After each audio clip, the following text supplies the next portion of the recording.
آقا کے وفادار ہے علماء دیوبند، اسلام کے غمخوار ہے علماء دیوبند، آقا کے وفادار ہے علماء دیوبند، اسلام کے غمخوار ہے علماء دیوبند۔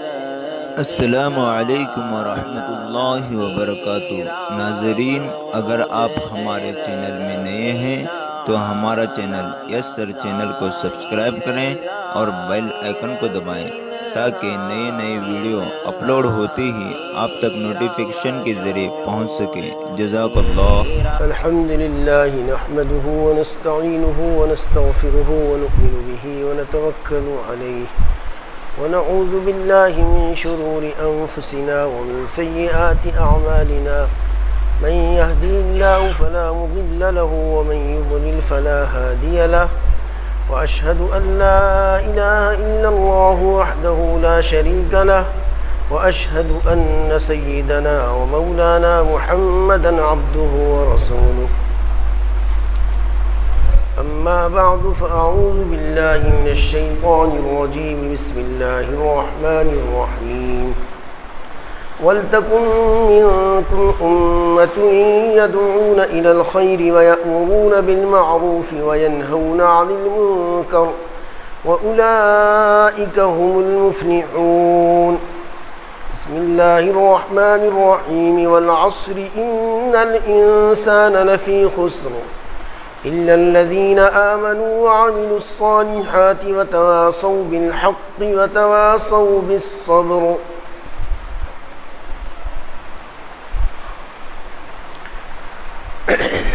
بزرگان محترم، برادران اسلام،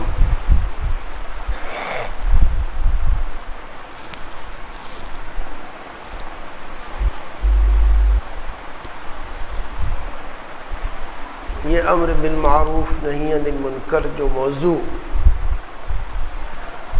گفتگو کا یہاں ہے، یہ دین کا بہت عظیم الشان موضوع ہے، ضرورت کے اعتبار سے سب سے مقدم ہے۔ حکیم الامت حضرت تھانوی رحمۃ اللہ علیہ نے اس کو قطب اعظم کہا ہے۔ الحمدللہ الذی جعل الامر بالمعروف والنہی عن المنکر القطب الاعظم فی الدین۔ دین کی بقا کا، دین کے زندہ ہونے کا مدار اسی حکم کی تکمیل پر ہے۔ یہ اتنا اہم حکم ہے کہ اس کے اوپر مدار ہے سارے دین کی بقا کا، اور اس کام کے لیے اللہ نے پہلے انبیاء بھیجے تھے اور بعد میں مجددین اور علماء راسخین کو اس کام کے لیے مقرر فرمایا، جنہوں نے اس موضوع پر ہمیشہ زبان سے یا قلم سے ہر طرح سے کام کیا، اور انہی کے کام کی بدولت آج تک یہ دین قائم ہے، اور انہی کی محنت کے بدولت، انہی کی کوشش کے نتیجے میں ہم اور آپ آج یہاں مسلمان بیٹھے ہوئے نظر آ رہے ہیں، ورنہ خدا نخواستہ کس حالت میں ہوتے اللہ ہی بہتر جانتا ہے۔ یہ موضوع امر بالمعروف نہی عن المنکر اتنا اہم فریضہ ہے کہ جس کے بارے میں متعدد آیات اور متعدد احادیث وارد ہوئی۔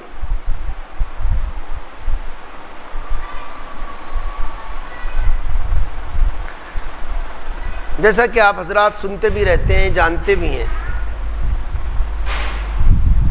ایک حدیث میں نبی کریم علیہ الصلاۃ والسلام کا ارشاد، لَتَأْمُرُنَّ بِالْمَعْرُوفِ وَلَتَنْهَوُنَّ عَنِ الْمُنْكَرِ، تمہیں اچھائی کا حکم ضرور دینا پڑے گا اور برائی سے تمہیں ضرور روکنا پڑے گا۔ او لیوشکن اللہ عذابا من عنده ثم لتدعنه فلا یستجاب لکم.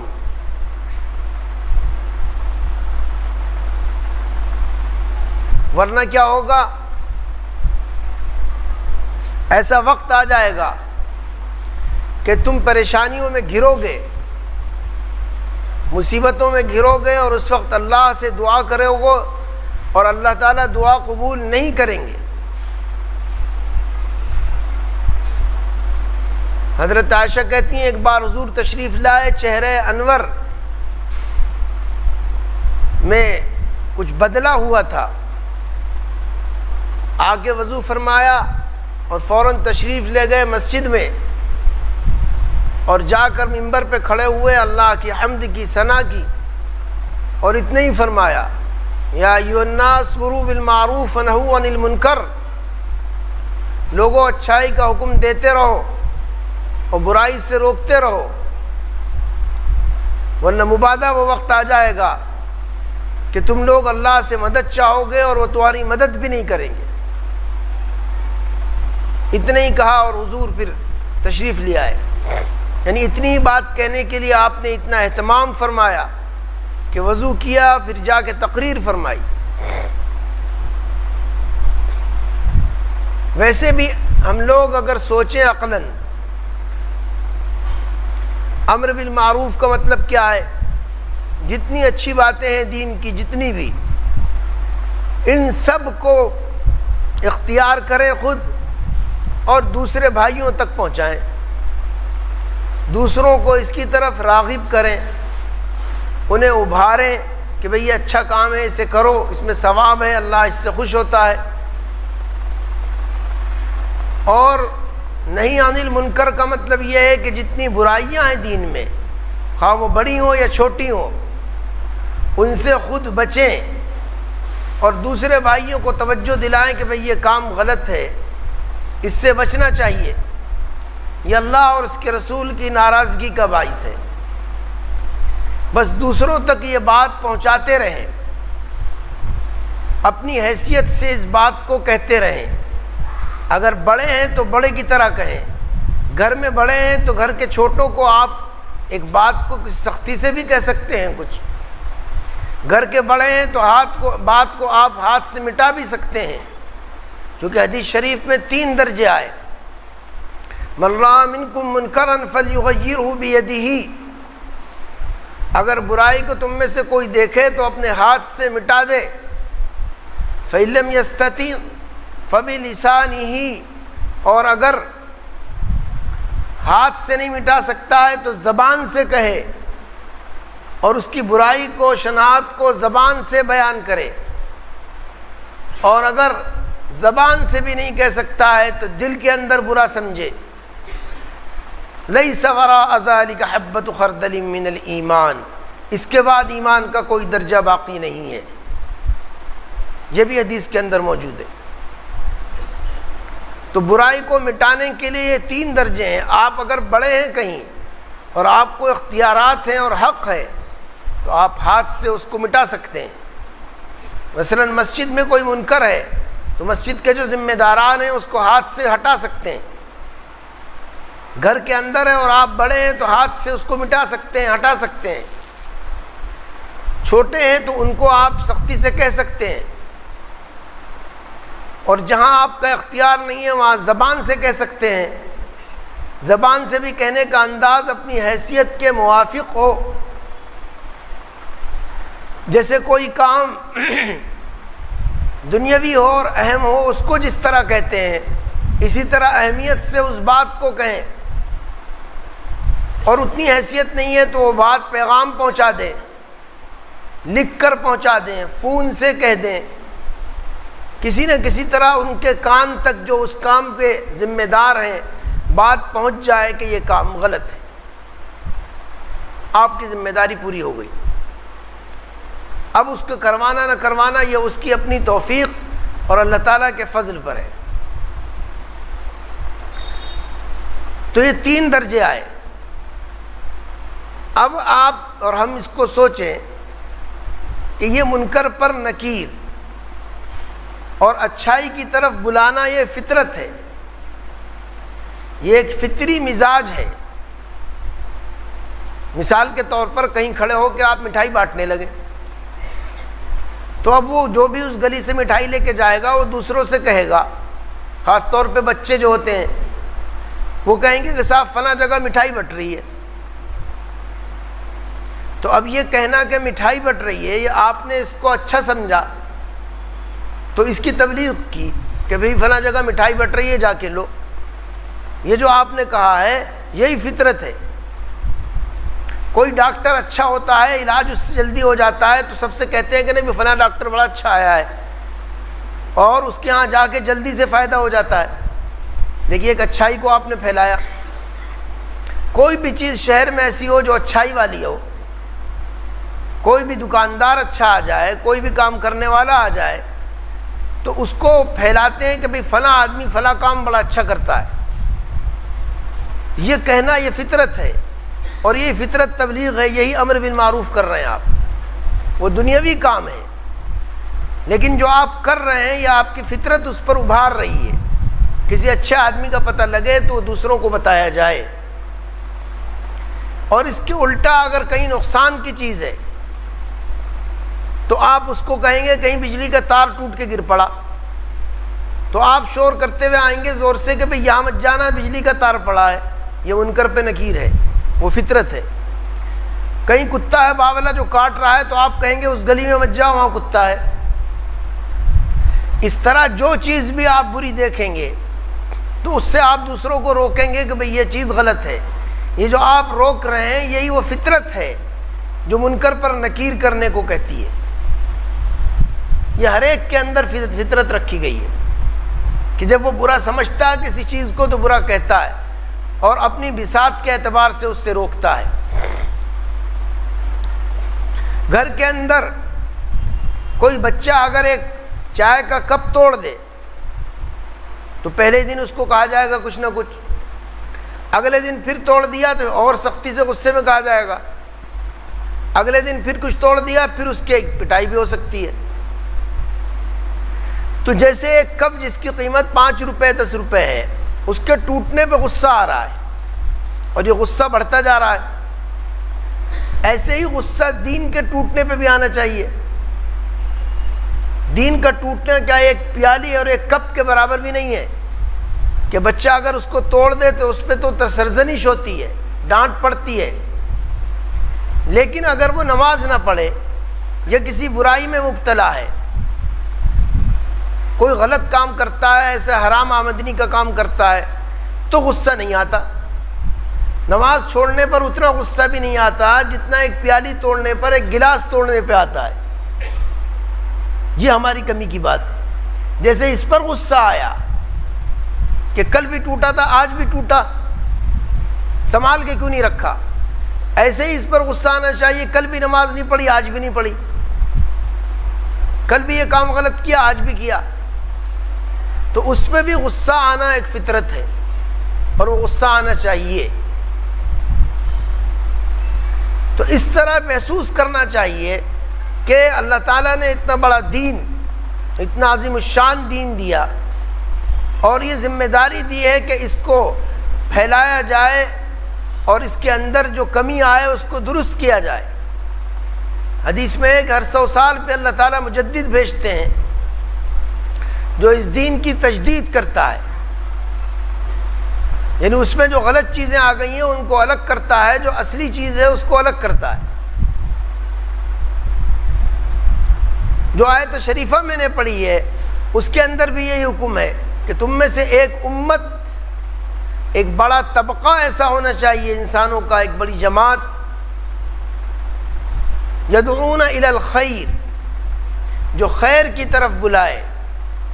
خیر سے مراد بعض حضرات نے یہاں پر اسلام لیا ہے کہ اسلام کی دعوت دے، وَيَأْمُرُونَ بِالْمَعْرُوفِ، اور وہ اچھائی کی طرف، اچھائی کا حکم کرے۔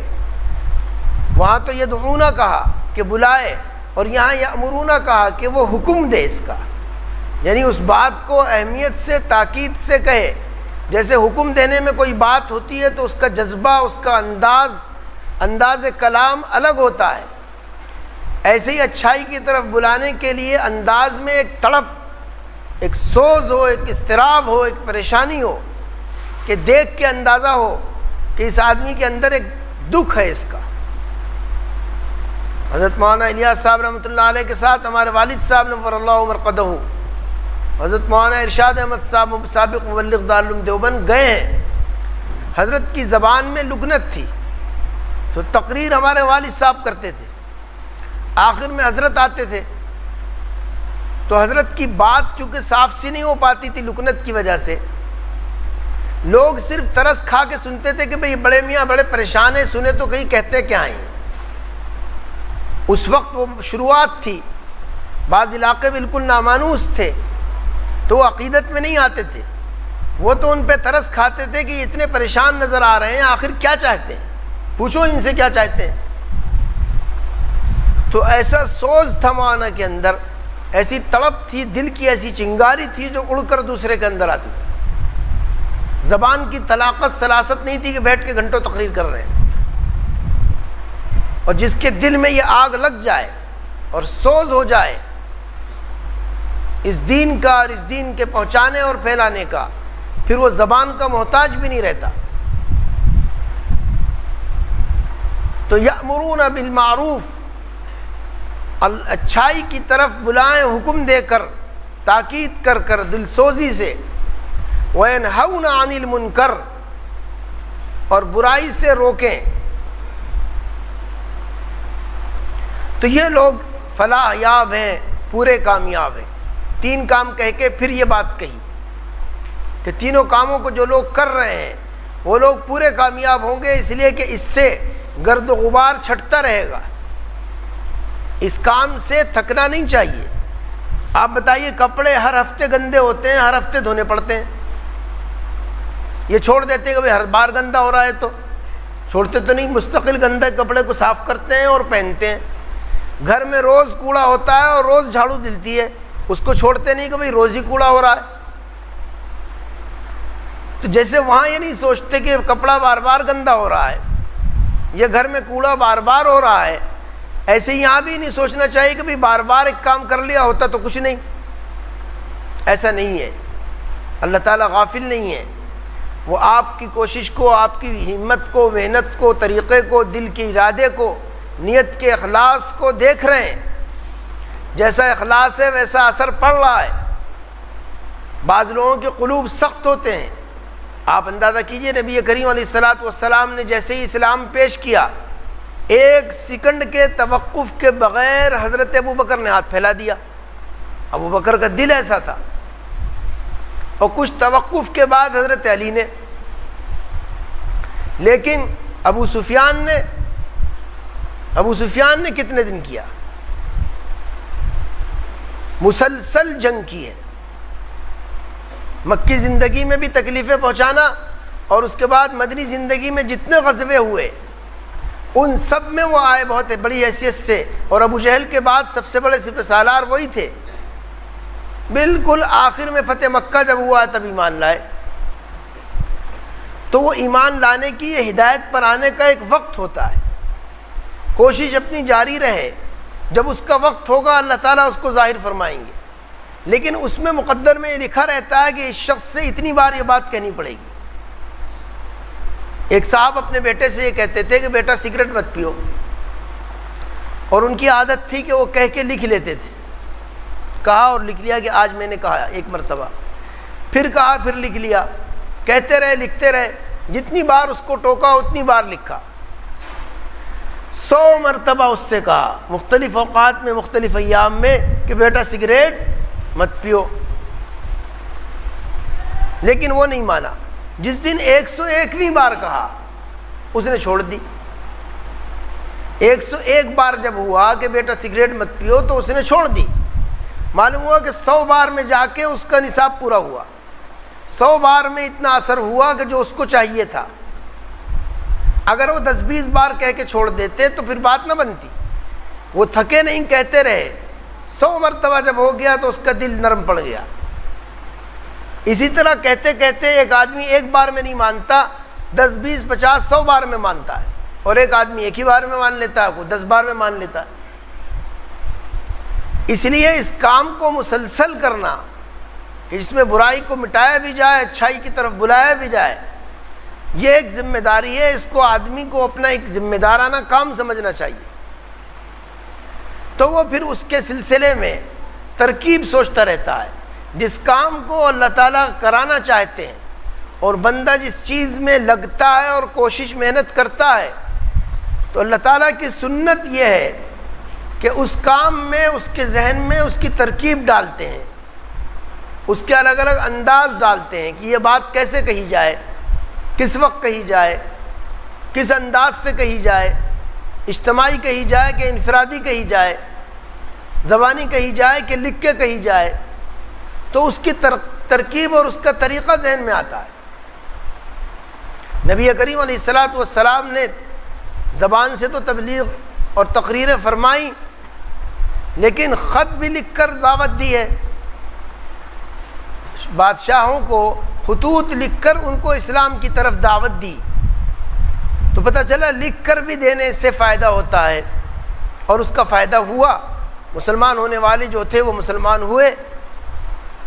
تو وہ ترکیب اللہ تعالیٰ ذہن میں ڈالتے ہیں ایسے شخص کے جو اس کام کو کرنے کا ارادہ رکھتا ہے اور خلوص سے محنت کرتا ہے۔ تو غرض قرآن نے باقاعدہ اس بات کو متعدد دفعہ متعدد پیرائے میں یہ بات کہی، لولا ینہاہم الربانیون عن قولہم الاثم واکلہم السحت لبئس ما کانوا یعملون لبئس ما کانوا یصنعون۔ ربانی لوگ ان لوگوں کو اس کام سے روکتے کیوں نہ تھے جو برائیاں وہ کر رہے تھے؟ ان کا یہ نہ روکنا یہ بری بات ہے، ان کا یہ نہ روکنا ان کو بری بات ہے۔ تو اسی آیت میں جو میں نے پڑھی تھی پہلے، اس کے فوراً بعد جو آئے تھے کنتم خیر امۃ اخرجت للناس تأمرون بالمعروف وتنہون عن المنکر وتؤمنون باللہ، تمہیں بہترین امت بنایا گیا اس لیے، اور تمہیں اس مقصد سے دنیا میں ظاہر کیا گیا ہے کہ تم لوگ اچھائی کو پھیلاؤ گے اور برائی کو مٹاؤ گے اور اللہ پر ایمان رکھو گے۔ اس امت کی خیریت کی بنیادی وجہ یہ بیان کی گئی ہے، اس لیے اس سے غفلت اللہ کو برداشت نہیں ہے، اور آگے حدیث میں کہ اس پر پھر عذاب آتا ہے، اور ایسا عذاب آتا ہے کہ پھر آدمی کی دعا بھی قبول نہیں ہوتی۔ ابھی عذاب آیا کرونا کی شکل میں، لاکھوں لاکھ لوگوں کو اور دنیا کے کروڑوں لوگوں کو سمیٹ لے گیا، کیا فائدہ ہوا؟ اس وقت لوگ دعا کر رہے تھے، لیکن اس نے اپنا پورا کام کیا، جتنے لوگ لقمہ اجل بننے تھے، موت کے منہ میں جسے جانا تھا وہ گیا، جو کر رہا تھا اچھائی وہ بھی گیا، جو نہیں کر رہا تھا وہ بھی گیا۔ عذاب آتا ہے تو پھر فرق نہیں کرتا۔ حضرت ام سلمہ کی حدیث ہے انہلک وفینا الصالحون قال نعم اذا کثر الخبث، کہ نیک لوگوں کے ہوتے ہوئے کیا ہم ہلاک کر دیے جائیں گے؟ آپ نے فرمایا ہاں، جب خباثت بے حیائی کے کام غالب آ جائیں تو اس وقت تم ہلاک کر دیے جاؤ گے، نیکوں کے ہوتے ہوئے بھی۔ پھر جب اٹھائے جائیں گے تو نیکوں کو ان کی نیت کے اعتبار سے ان کے ساتھ معاملہ کیا جائے گا۔ دنیا کے عذاب میں دونوں گرفتار ہوں گے، بیماری پھیلے گی تو نیک اور بد دونوں زد میں آئیں گے جیسے اب آئے۔ تو جو گئے وہ گئے، اور جو رہ گئے ان کے نقصانات اتنے ہیں کہ اس کا حساب نہیں لگایا جا سکتا۔ قوم کے اقتصادی نقصانات اتنے شدید ہوئے ہیں کہ اس سے اٹھنے کے لیے ان کو ایک مدت دراز چاہیے، اور بعض اس حالت میں آ گئے کہ وہ اٹھ ہی نہیں سکتے شاید۔ تو یہ عذاب کی ایک شکل تھی، وہ عذاب مختلف شکلوں سے آتا ہے۔ تو غرض یہ ایک ایسا کام ہے جس سے غفلت نہیں برتی جا سکتی، اور ہم اور آپ غفلت نہیں برتتے اپنے گھر کے اندر دنیاوی کاموں سے۔ کوئی بیمار ہو جائے گھر میں تو غفلت نہیں برتتے، ڈاکٹر دکھائیں گے، ایک ڈاکٹر نہیں دوسرا، دوسرا نہیں تیسرا، یہاں نہیں تو کہیں اور بڑی جگہ میں اسپیشلسٹ ڈھونڈیں گے، علاج کراتے رہیں گے موت تک، مایوس نہیں ہوں گے۔ اگر ڈاکٹر کہہ بھی دے کہ بھئی اب کچھ نہیں ہو سکتا، تب بھی آپ ڈاکٹر بدلیں گے اور کچھ نہ کچھ تدبیر کریں گے، چلو بھئی ایلوپیتھک نہ صحیح تو ہومیوپیتھک صحیح، ہومیوپیتھک نہ صحیح تو آیوریدک صحیح، کوئی نہ کوئی ویدک، کوئی نہ کوئی پیتھی آپ استعمال ہم اور آپ کرتے ہیں۔ یہ جو مزاج ہے، یہی مزاج روحانی بیماری میں چاہیے کہ وہاں بھی علاج کرتا رہے، اگر کوئی چور ہے تو یہ نہ سمجھے اب اسے چور ہی رہنا ہے، کوئی ڈاکو ہے تو اسے ڈاکو ہی رہنا ہے، کوئی زانی ہے تو اس کو زناکاری چھوڑ دیا جائے، کوئی رشوت خور ہے تو اس کو رشوت پر ہی چھوڑ دیا جائے، یہ نہیں ہے مقصد۔ اس کو کہا جاتا رہے گا، اس کی ترکیب و تدبیر سوچی جاتی رہے گی کہ کیا ہو، اور کوئی نہ کوئی تدبیر کامیاب بھی ہو جاتی ہے اور آدمی کو ہدایت کا دروازہ کھل جاتا ہے اس کے لیے۔ تو جیسے وہاں جسمانی علاج میں ہم لوگ مایوس نہیں ہوتے اور اپنی کوشش کرتے ہیں، اپنی حیثیت سے زیادہ آگے بڑھ کر ادھار لے کر کوشش کرتے ہیں، ایسے ہی روحانی بیماریوں میں، روحانی چیزوں میں بھی اپنی حیثیت کے مطابق کوشش کرتے رہنا چاہیے، تو وہ چیز بھی دور ہوتی ہے اور وہ وقت بھی ختم ہوتا ہے۔ تو اس امت کو ظاہر کیا گیا، یہ بہت خاص اور اہم لفظ ہے کہ اخرجت للناس تأمرون بالمعروف، لوگوں کے لیے، لوگ عام ہیں، ساری دنیا کے انسان مراد ہیں، اس میں سب کو اس کے اعتبار سے جو چیز چاہیے وہ پیش کی جائے گی۔ کوئی اسلام اور ایمان کوئی نہیں جانتا تو وہ اس کے سامنے پیش کر سکتے ہوں تو کریں، اور جو جانتا ہے اس سے بیگانہ بنا ہوا ہے تو اس کو پیش کریں اور اس کو لائن پر لائیں۔ جس طرح بھی ہو سکے اس طرح ان کے لیے کوشش و تدبیر ایک جماعت کرتی رہے اور مستقل کرتی رہے، تب اس کے نتائج برآمد ہوتے ہیں اور اس سے دنیا کے اندر دین باقی رہتا ہے۔ مختلف شعبے ہیں، اللہ نے مختلف شعبوں کے لیے مختلف جماعتیں بنا رکھی ہیں اور ان کے ذریعے اس شعبے کو زندہ کر رکھا ہے، اس کے ذریعے سے وہ شعبہ زندہ ہے دین کا۔ تو یہ احساس پھیلانے کی ضرورت ہے۔ جتنے لوگ کر رہے ہیں وہ کم ہیں، لوگ زیادہ ہیں۔ مثلا 25 کروڑ انسان ہیں اس ملک کے اندر مسلمان، اس فکر کو لیے ہوئے آگے بڑھانے والے وہ 1 کروڑ بھی نہیں ہے، تو تعداد کم ہے۔ ایک کے اوپر 50 آدمی کا اوسط آئے گا تو وہ نہیں کر سکے گا۔ اگر 50 لاکھ ہیں تب بھی ایک کے اوپر 50 آدمیوں کا اوسط آئے گا، تو 50 آدمیوں کا اوسط بہت ہے، ہر ایک کی استعداد ایسی نہیں ہوتی۔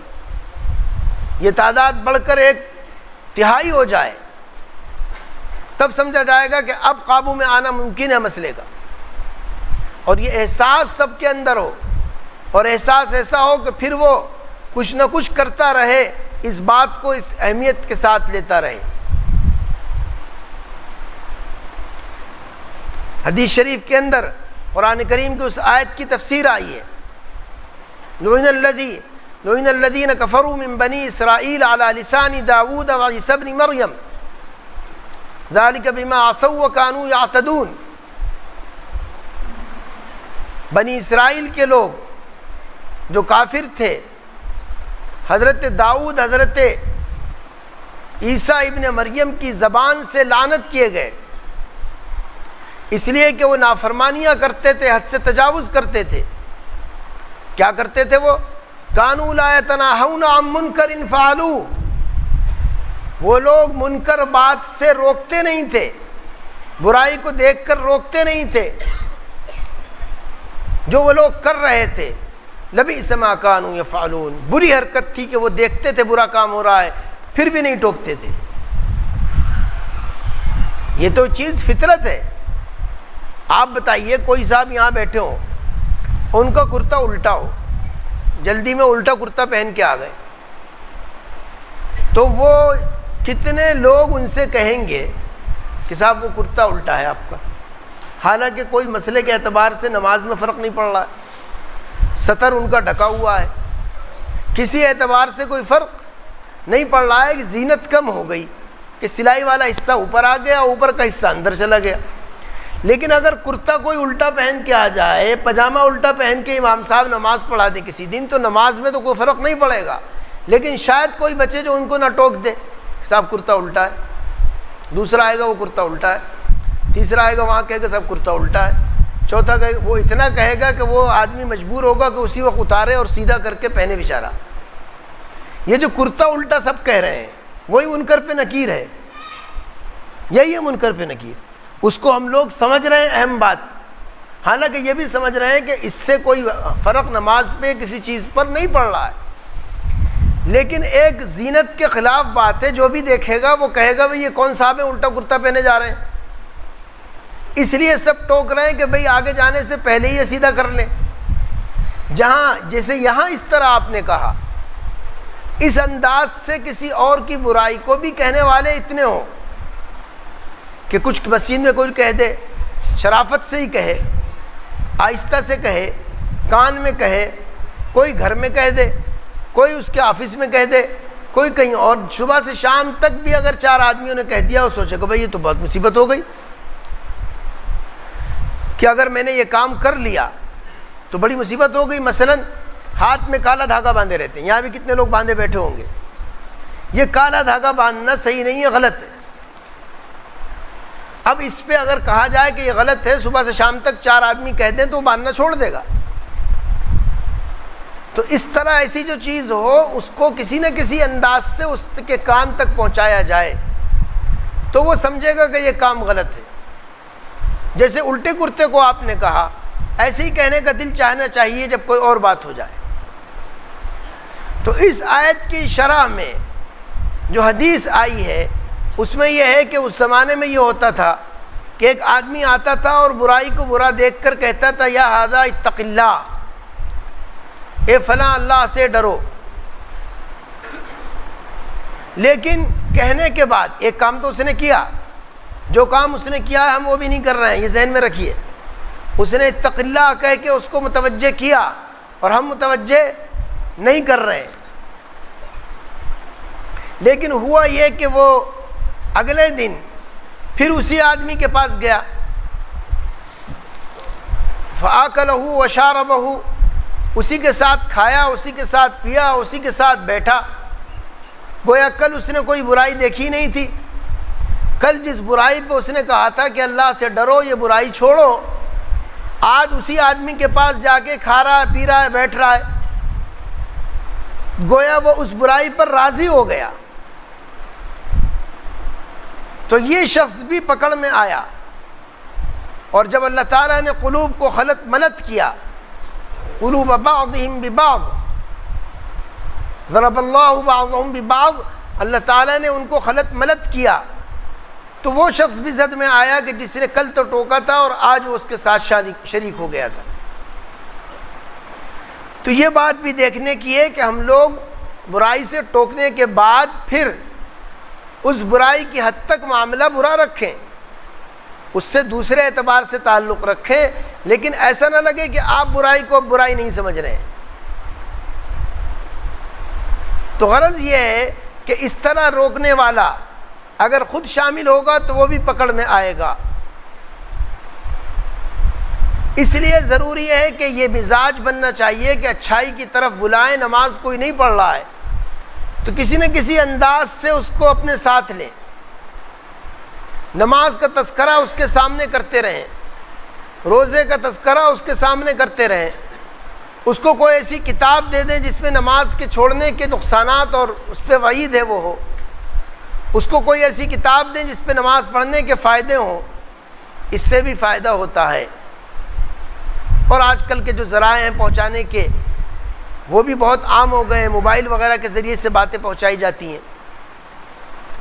تو غرض اس چیز کو ایک ذمہ دارانہ انداز سے لینا ضروری ہے۔ اگر اس طرح ہمارے بڑے اور سلف نہ کرتے تو ہم لوگ آج اس جگہ اس حالت میں نہ ہوتے۔ اس کو سوچتے رہیے آپ، اور پھر یہ سوچئے کہ اگلی نسلوں کا کیا ہوگا، اور پھر یہ بھی سوچئے کہ اس وقت پوری دنیا اس بات پر ایک ہو گئی ہے کہ مسلمانوں کو مسلمان نہ رہنے دیا جائے۔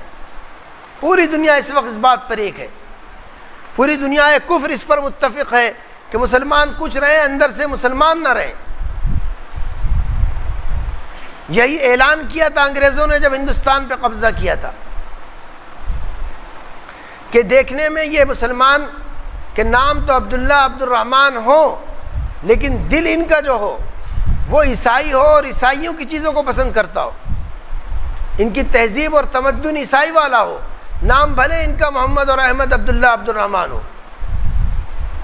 اس چیلنج سے علماء دیوبند نے ٹکر لی تھی، اور اس مسئلے اس مقصد کے لیے انہوں نے ان کے سامنے خون کے نذرانے پیش کیے تھے، جنگ کی تھی، اور پھر کتنے، ایک دو نہیں، ہزاروں علماء.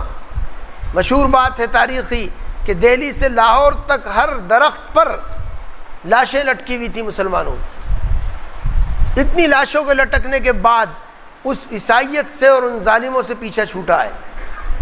توپ میں رکھ کر گولہ پھینکا جاتا تھا، آدمی، زندہ آدمی توپ کے گولے میں ٹھوس کر اور پھر گولہ چھوڑا جاتا تھا، اس کی لاش قیمے کی طرح بکھر جاتی تھی. ہاتھی پر بٹھا کے لاتے تھے اور درختوں پر لٹکے رہتے تھے، پھانسی کے لیے پھندے، اور اس کے گلے میں ڈالا اور ہاتھی آگے چلا گیا، اس کی لاش جھول گئی، جھول کے ختم ہو گئی. کوئی پوچھنے والا بھی نہیں تھا کہ کس کی لاش ہے، کہاں ہے. ایسے ایسے حالات سے گزرے ہمارے اکابر و سلف، اور انہوں نے اس پر سینہ سپر ہو کر مقابلہ کیا. تب یہ ملک اس حالت میں آیا کہ یہاں خوشی کے ساتھ مدرسے قائم کرو، مکتب قائم کرو، اور جماعت کا نظام چلاؤ اور اس کام کو کرو، ورنہ اس پوزیشن میں ہم لوگ نہ ہوتے. ہزاروں ہزار سے بھی زیادہ لاکھوں لوگ شہید ہوئے اور مرے اور مارے گئے. تب جا کے یہ نوبت اس ملک میں آئی کہ ہم لوگ کھل کے کچھ کام اپنے دین کا کر سکتے ہیں، چاہے وہ مدارس کا ہو، مکاتب کا ہو، یا مراکز کا ہو، تبلیغ کا ہو. تو اب ہم لوگ اپنے بعد والوں کے لیے کیا سوچ رہے ہیں؟ ہم ذرا سی اس کی محنت بھی نہیں کر سکتے کہ ہماری اولاد اور ہمارے بھائیوں کی اولاد مسلمان رہ جائے. جبکہ میں آپ کو بتا رہا ہوں اور آپ سمجھ رہے ہوں گے سمجھدار لوگ، اس وقت حکومت کا پورا نظریہ یہ ہے کہ نصاب کے ذریعے، اسکول کے ذریعے، جتنے بھی ذرائع ہو سکتے ہیں ملازمت کے ذریعے سے ان کو مسلمان نہ رہنے دو. اس کے لیے وہ مختلف تدبیریں اختیار کر رہے ہیں، مختلف انداز سے کوشش کر رہے ہیں. تو ہماری آپ کی ذمہ داری بڑھ جاتی ہے کہ ہم اس موضوع پر کوشش اپنی بڑھائیں، اللہ سے طرف رجوع کریں، اللہ کی طرف انابت ہو، اسی مالک سے کہیں، تبھی کچھ ہو سکتا ہے. ہماری طاقت نہ پہلے تھی نہ اب ہے. اور وہ اگر خوش ہو گئے ہماری توبہ تلہ سے اور انہوں نے دعا اگر قبول کر لی تو سارے دشمن ایک لنگڑے مچھر کے برابر بھی حیثیت نہیں رکھتا، کوئی حیثیت نہیں ہے کسی کی.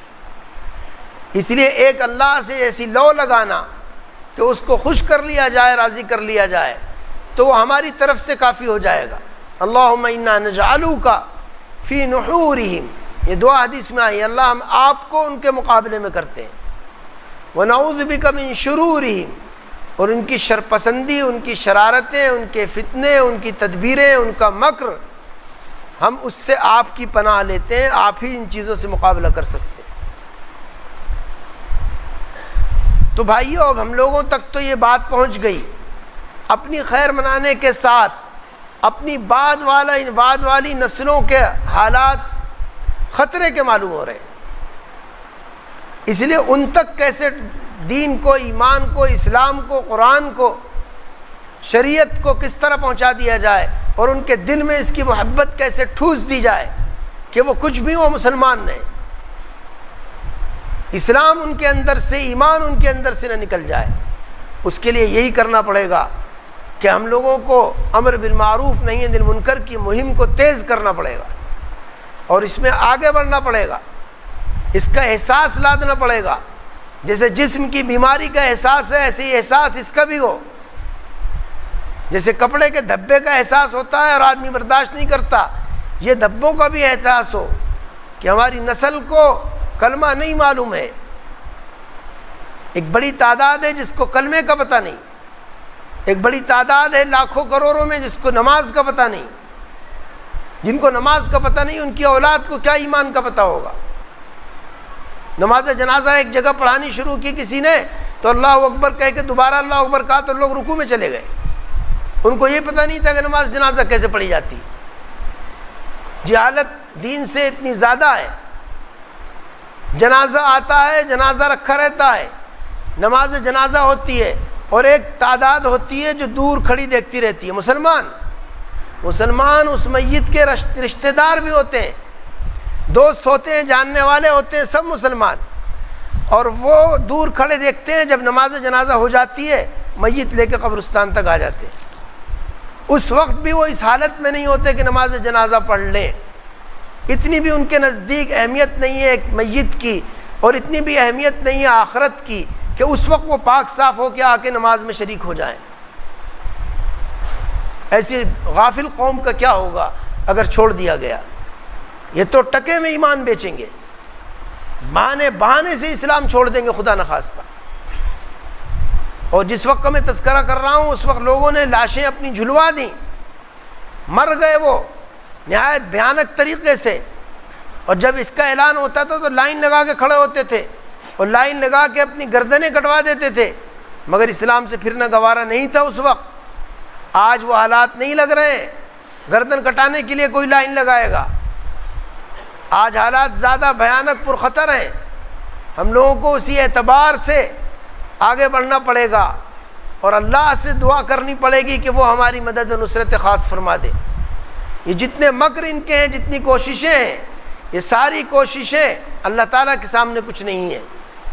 وَمَكَرُوا مَكْرًا وَمَكَرْنَا مَكْرًا وَهُمْ لَا يَشْعُرُونَ، یہ بھی تدبیریں کرتے رہتے ہیں، اپنے منصوبے بناتے ہیں، اپنی سازش رچتے ہیں۔ اللہ تعالیٰ کہتے ہیں ہم بھی اپنی تدبیر کرتے ہیں، اس طرح کرتے ہیں کہ ان کو پتہ بھی نہ چلے۔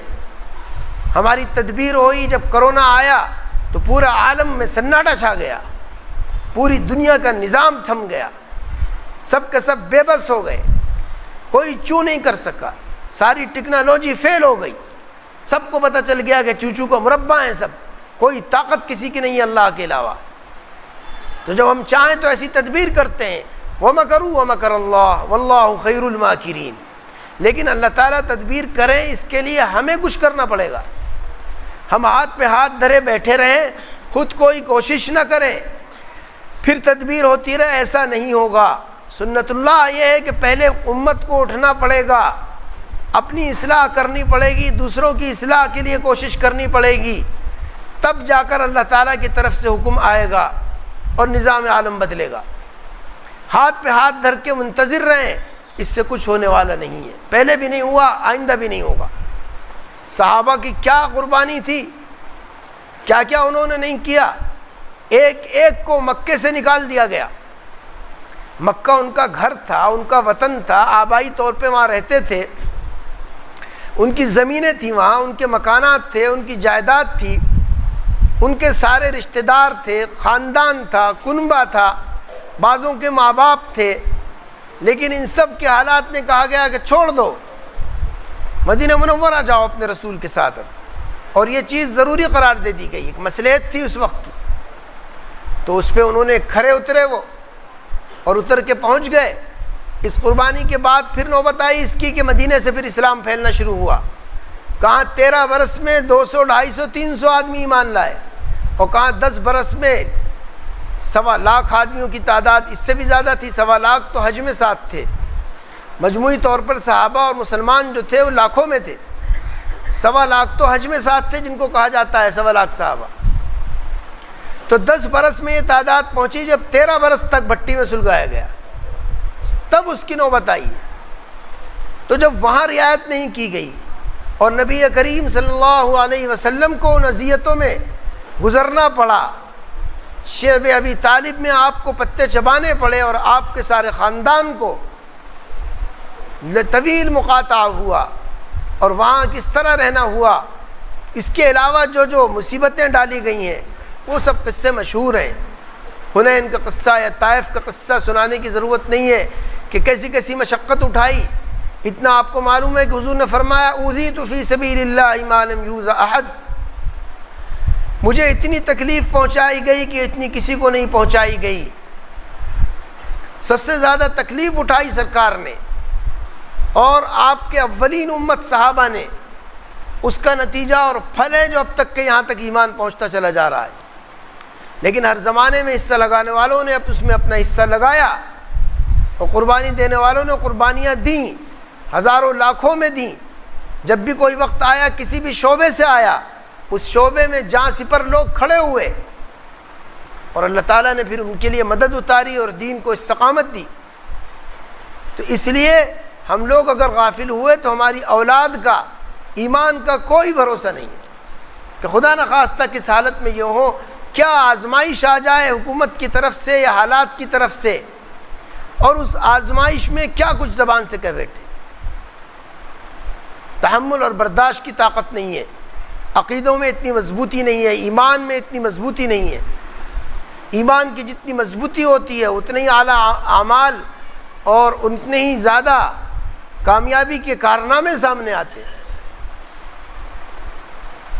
تو اسی لیے نبی کریم علیہ الصلاۃ والسلام نے تاکید سے فرمایا، اور وہ حدیث جس کو نقل کیا جاتا ہے کہ حضرت جبریل کو حکم ہوا کہ جاؤ فلاں بستی الٹ دو.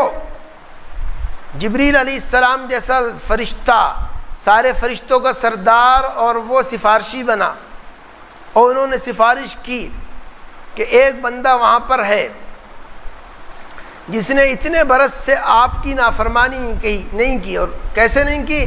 لم یعصک طرفۃ عین قط، ایک پلک جھپکنے کے برابر بھی اللہ آپ کی نافرمانی اس بندے نے نہیں کی ہے.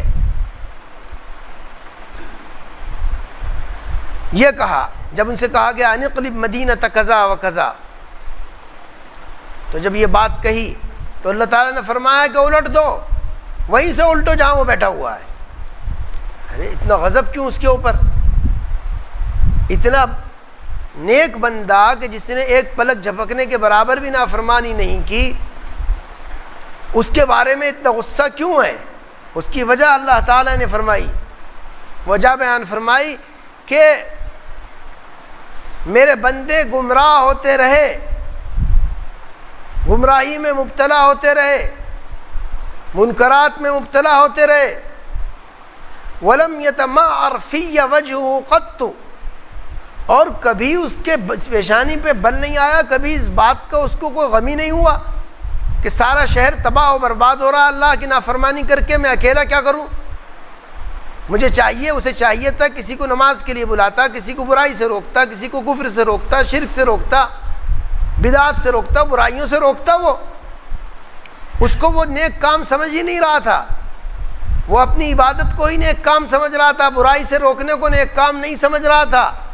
کبھی اس کی پیشانی پہ بل نہیں آیا، کبھی اس کو اس بات کا کوئی قلق نہیں ہوا، کوئی غم نہیں ہوا کہ پورا شہر تباہ ہو چکا ہے. اس کا یہ نہ کرنا، یعنی اس کا دل کا نہ کوڑھنا اور اس کا زبان نہ ہلانا، یہ اس کا جرم ایسا ہے کہ ساری عبادت پہ بھاری ہے. اس کو بھی اسی طرح الٹ دو جا کے. اور آج یہ عام طور پر ہے کہ گھر کا ایک آدمی نماز کا پابند ہے، فجر کی نماز کو آ جائے گا تہجد پڑھ کے، اور اشراق تک تسبیح پڑھے گا، اور گھر میں سب سو رہے ہیں، گھر میں سب سوتے رہتے ہیں، وہ اشراق تک تسبیح پڑھ کے اشراق پڑھ کے جاتے ہیں حج و عمرے کا ثواب لے کر. ایسے حالات میں سوچنا چاہیے کہ ان کو بھی اٹھانے کی کوشش اور تدبیر باقی رہے، ختم نہ ہو. ایک بار آپ کہہ سکتے ہو تو ایک بار کہیے، کوئی اور تدبیر کر سکتے ہو کہیے، کسی اور سے کرا سکتے ہو کرائیے. یہ نہ سوچئے کہ میں نے تو تہجد بھی پڑھی اور اشراق بھی پڑھی اور نماز بھی پڑھی، اس سے زیادہ میں کیا کروں. نہیں، اس سے زیادہ یہی ہے کہ آپ اشراق چاہے نہ پڑھیں، لیکن اس وقت جا کے ان لوگوں کو اٹھانے کی کوشش کیجیے اور اس بات کو کہیے کہ یہ غلط ہے. چاہے وہ مانے یا نہ مانے، آپ کی ذمہ داری پوری ہو جائے گی. اس واقعے سے یہ بات پتہ چل رہی ہے کہ یہ آپ کا جا کے کہنا یہ 1000 رکعت سے بھی بہتر ہوگا. اس لیے کہ اگر وہ لوگ ایسی ہوتے چلے گئے تو آپ کی بھی نماز پھر باقی نہیں رہ پائے گی. میں نے جو سورت تلاوت کی سورہ عصر، یہ سورت اتنی عظیم الشان ہے اور اس کے اندر ایسی ترتیب ہے اصلاح کی کہ حضرت امام شافعی رحمۃ اللہ علیہ نے فرمایا لو لم ينزل فی القرآن سواها لکفت الناس، اگر قرآن میں اس کے علاوہ کوئی صورت نہ ہوتی تو ہدایت کے لیے یہ صورت ہی کافی ہو جاتی. یہ امام شافعی جتنے بڑے امام کی بات ہے. اس میں اللہ تعالیٰ نے پہلے قسم کھائی والعصر، زمانے کی قسم، جس زمانے کو ہم بہت اہم سمجھ رہے ہیں. یہی زمانہ ہماری عمر ہے، اسی زمانے میں ہم جی رہے ہیں، اسی زمانے میں سارے گلچھرے اڑا رہے ہیں، سارے عیاشی کر رہے ہیں. اسی زمانے کی قسم کھائے گی جس کو تم سب کچھ سمجھے بیٹھے ہو.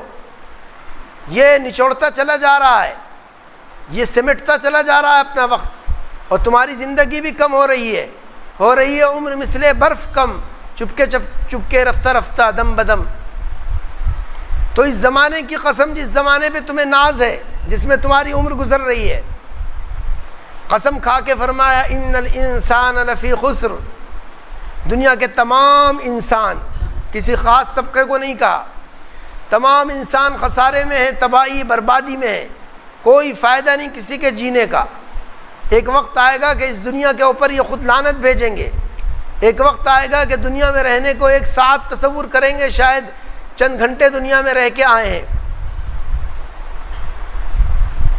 تو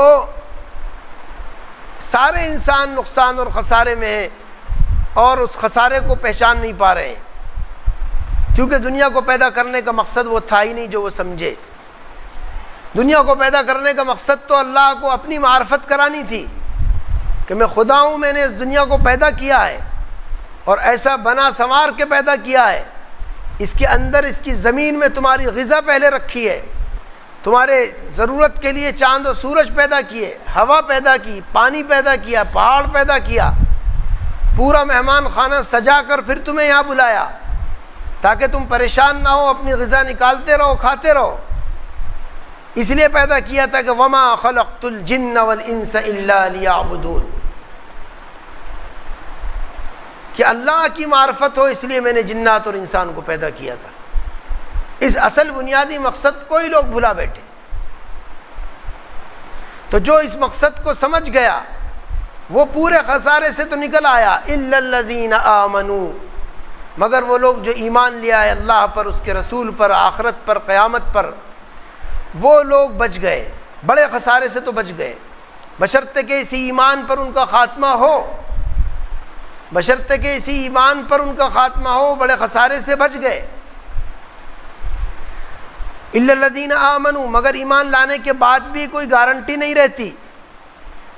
کتنے سلف تھے، کتنے بزرگان دین تھے، سارے ہی ایسے تھے کہ وہ سب کچھ ہو کے ہر وقت خطرے میں رہتے تھے، لرزاں ترساں رہتے تھے کہ کہیں آخر میں آ کے کچھ بھیڑ نہ پڑ جائے اور خدا نخواستہ کہیں جاتے ہوئے دنیا سے ایمان خطرے میں نہ آ جائے۔ یہ سوچ کے ان کی نیند اڑ جاتی تھی۔ سلف میں بعض گزرے ہیں جو پوری زندگی ہنسے نہیں، پوری عمر میں ایک بار بھی نہیں ہنسے۔ وہ یہی کہتے تھے جب تک کہ یہ پتہ نہ چل جائے کہ خاتمہ ایمان پر ہو گیا، اس وقت تک ہنسنے کا کیا منہ ہے ہمارا۔ کتنا خوف اللہ کا ان کے دلوں میں، اتنا روتے تھے کہ چہرے کے اوپر اس کے نشانات اور گڑھے پڑ گئے تھے۔ ایسے ایسے سلف میں بزرگان دین گزرے، مسلسل ان کا رونا۔ امام اعظم ابو حنیفہ اتنا روتے تھے کہ محلے والوں کی آنکھ کھل جائے، اتنی آواز ہوتی تھی، ایسی ہچکیاں لیتے تھے۔ اتنا بڑا امام جس کی زندگی پوری اسلام کے لیے وقف ہوئی اور ایسے مسائل انہوں نے نکالے کہ آج تک دنیا ان کی محتاج ہے، کسی بھی طبقہ فکر میں ان کے بغیر مسائل نہیں نکل سکتے۔ امام شافعی نے کہا کہ لوگ ان کی اولاد ہیں مسائل کے نکالنے میں، فقہ میں، مگر پھر بھی رات میں ایسا روتے تھے کہ ہچکیاں بن جاتی تھی، ایک ایک آیت پر پوری رات گزار دیا کرتے تھے، ایک ایک آیت پہ پوری رات گزار دیتے تھے، جیسے وہ آیت جو نازل ہوئی ہے انہی کے لیے نازل ہوئی ہے۔ وَامْتَازُوا الْيَوْمَ أَيُّهَا الْمُجْرِمُونَ، یاسین شریف میں یہ آیت ہے۔ اس آیت کو پڑھتے رہے اور روتے رہے پوری رات کہ مجرموں الگ ہو جاؤ، آج کہیں ہے وَقِفُوهُمْ إِنَّهُمْ مَسْئُولُونَ، روکو ان کو، ان سے سوال کیا جائے گا، ابھی میدان محشر میں یہ اعلان ہوگا۔ ان آیتوں کو پڑھ کے روتے تھے بے تحاشا کہ یہ ہم بھی اس کے مصداق بن سکتے ہیں، جرم ہم سے بھی ہو رہا ہے، کہیں ہم سے بھی نہ کہا جائے، اور ہمیں بھی روک کر اگر پوچھنا شروع کر دیا تو من حوسب فقد عذب، جس کا حساب شروع کر دیں گے وہ، اس کا عذاب بھی طے ہے، بچ کوئی بھی نہیں سکتا، ایک شخص بھی بچ نہیں سکتا۔ بنی اسرائیل کا ایک عابد تھا، 500 سال تک اس نے عبادت کی، اور اس طرح کی کہ ایک انار روز اگتا تھا، اس کو وہ کھا لیتا تھا، اور چشمے کا پانی اللہ نے جاری کیا تھا اور اس کو پی لیتا تھا۔ پورے اس نے 500 سال اسی طرح گزارے، ایک انار کھاتا رہا، پانی پیتا رہا، اور 24 گھنٹے اللہ کی عبادت کرتا رہا۔ اس کا انتقال ہوا، اس کی پیشی ہوئی۔ جب پیشی ہوئی تو اللہ تعالیٰ نے فرشتوں سے کہا کہ ہمارے فضل اور کرم سے اس کو جنت میں لے جاؤ۔ تو اس کے دل میں خیال آیا کہ اچھا 500 سال تک تو میں نے عبادت کی اور اب یہ کہہ رہے ہیں فضل و کرم سے لے جاؤ، اور کیا کرتا میں اس سے زیادہ؟ اللہ تعالیٰ سمجھ گئے اس کے اس خیال کو، کہا اچھا اس کو ذرا سے جہنم کی ایک جھلک دکھاؤ۔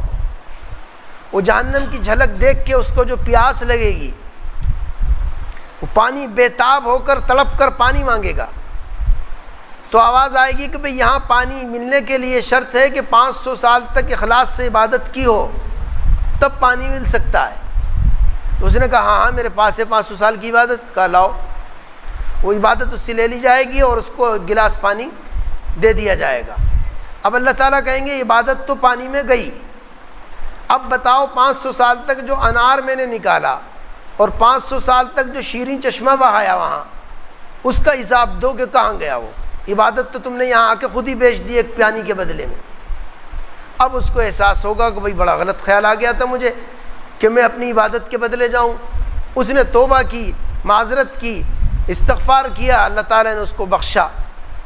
تو اندازہ کیجئے 500 سال تک جس نے اخلاص سے عبادت کی اس کا تو یہ حشر ہوا، اور کون سمجھ سکتا ہے کہ میں مجرم نہیں ہوں؟ کسی کو کوئی حق نہیں ہے، بڑے سے بڑے کوئی حق نہیں ہے۔ حتیٰ کہ نبی اکرم صلی اللہ علیہ وسلم سے جب یہ فرمایا گیا، آپ نے فرمایا کہ اللہ کی رحمت کے بغیر کوئی جنت میں نہیں جا سکتا، تو پوچھا گیا یا رسول اللہ آپ بھی نہیں جا سکتے؟ کہا میں بھی نہیں جا سکتا جب تک اللہ کی رحمت مجھے نہ ڈھانپ لے۔ اب اس سے آگے تو کوئی بات ممکن ہی نہیں ہے، اس لیے سب کچھ کر کے کنویں میں ڈال، اپنی نیکی کو نیکی نہ سمجھیے۔